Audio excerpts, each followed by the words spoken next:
श्री स्वामी समर्थ. नमस्कार. तुमचे सर्वांचे माझ्या युट्यूब चॅनलमध्ये खूप खूप स्वागत. तुमच्या सर्वांच्या इच्छा मनोकामना पूर्ण होत हीच स्वामी महाराजांच्या चरणी प्रार्थना करते आणि आजच्या आपल्या एका नवीन व्हिडिओला सुरुवात करते. आजच्या व्हिडिओमध्ये आपण जाणून घेणार आहोत तर ते म्हणजे बघा, श्रावण सोमवारी प्रत्येक श्रावण सोमवारी शिवमुठी आलेली असते.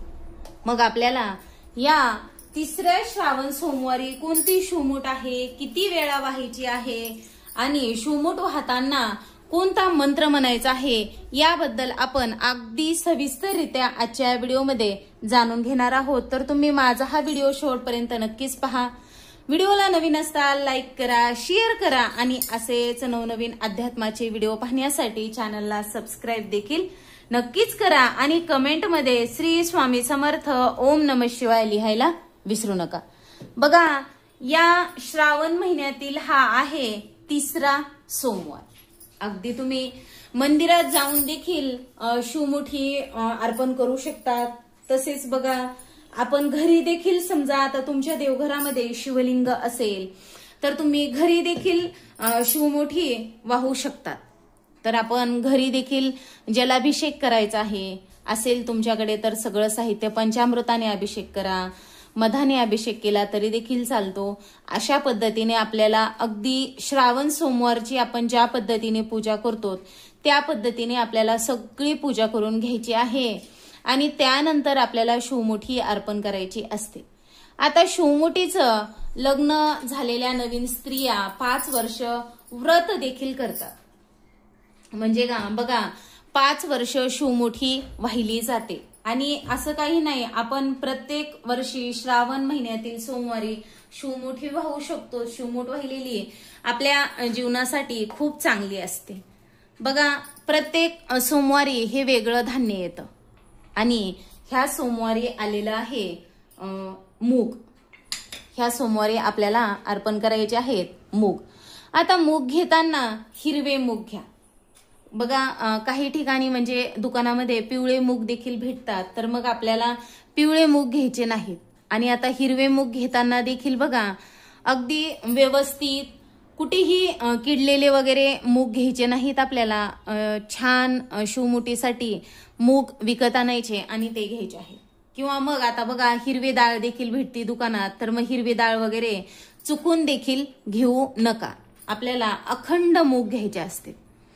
मग आता आपल्याला ही छान पद्धतीने बघा बेल वाहून घ्यायचं आहे, असेल तर फूल अर्पण करायचे आहेत आपल्याला शिवपिंडीला आणि त्यानंतर आपल्याला ही जी आहे ती शिवमुठ आपल्याला मुगाची वाहून घ्यायची आहे.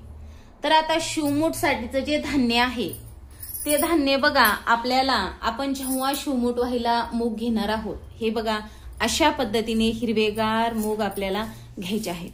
अगदी छान असे अखंड मूग आहेत, कुठेही खराब मूग नाहीत. आता शिवमुठ व्हायचं धान्य घेतलं तर आपल्याला बघा हे थोडंसं ओलं करायचं आहे. मी धान्य हे ओलं करून घेतलेलं आहे.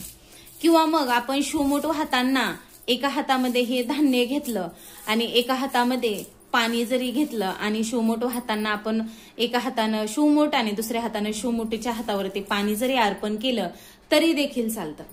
आता शिवमुठ वाहताना आपल्याला एक मंत्र देखील म्हणायचा आहे. बघा, लग्न झालेल्या व्यक्तींसाठी मी दुसरा मंत्र सांगणार आहे की तो आपल्याला कोणता म्हणायचा आहे आणि तसेच अविवाहित जे असतील त्यांनी कोणता मंत्र म्हणायचा आहे ते देखील आपण या व्हिडिओमध्ये जाणून घेणार आहोत. तर बघा, तुम्हाला जर माझा हा व्हिडिओ आवडला तर नक्कीच व्हिडिओला एक लाईक करा, शेअर करा आणि असेच नवनवीन अध्यात्माचे व्हिडिओ पाहण्यासाठी चॅनलला देखील सबस्क्राईब नक्कीच करा आणि कमेंटमध्ये श्री स्वामी समर्थ ओम नमः शिवाय लिहायला विसरू नका.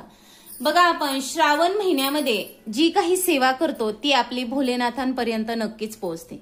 कारण की श्रावण महिन्यामध्ये माता पार्वती आणि भोलेनाथ हे पृथ्वीवरती भ्रमण करीत असतात आणि सोमवारी तर नक्कीच पृथ्वीवरती येतात.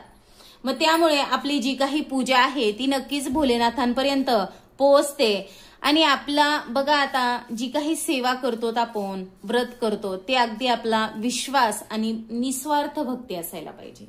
मग बघा, आपल्या जीवनातील ज्या काही समस्या आहेत त्या देखील नक्कीच दूर होतील आणि आपली कितीही कठीण इच्छा असू द्या ती देखील पूर्ण होईल आणि आपल्या कामामध्ये, प्रत्येक कामामध्ये आपल्याला यश मिळेल. तर बघा आता आपल्याला शिवमूठ वाहताना कशा पद्धतीने व्हायची हे बघा. अशा पद्धतीने आपल्याला धान्य हातामध्ये घ्यायचं आहे. मग आपण हे धान्य हातात घेतलं तर 3 वेळा शिवमूठ व्हा, 1 वेळा व्हा तरी देखील चालते. आता बघा मुलींनी शिवमूठ वाहताना हे बघा आपला असा हात धरायचा आहे. आता आपल्याला मंत्र म्हणायचा आहे बघा. शिवा शिवा महादेवा माझी शिवमूठ ईश्वरा देवा मनातल्या इच्छा पूर्ण कर रे देवा. अशा पद्धतीने आपल्याला ही शिवमूठ जी आहे ती वाहून घ्यायची आहे. मग तुम्ही 3 वेळा शिवमूठ अर्पण करू शकतात किंवा मग आपण 1 वेळा जरी शिवमूठ अर्पण केली तरी देखील चालते. मात्र शिवमूठ वाहताना आपला हात अशाच पद्धतीने पाहिजे. जर तुम्ही धान्य ओलं नाही केलं तर आपल्याला दुसऱ्या हातामध्ये आपल्याला पाण्याचा तुम्ही तांब्या घेतला तरी देखील चालेल. कारण की बघा आपण त्या पद्धतीनं जरी शिवमूठ अर्पण केली तरी देखील चालते. मात्र बघा आपल्याला या पद्धतीने हात धरावा लागेल आणि अशा पद्धतीने आपल्याला थोडंसं पाणी अर्पण करावं लागेल म्हणजे आपलं धान्य जे आहे ते ओलं होतं.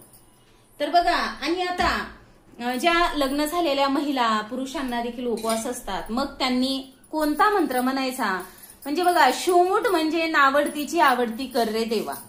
तर आपल्याला तो मंत्र कोणता आहे तो देखील आपण पाहणार आहोत.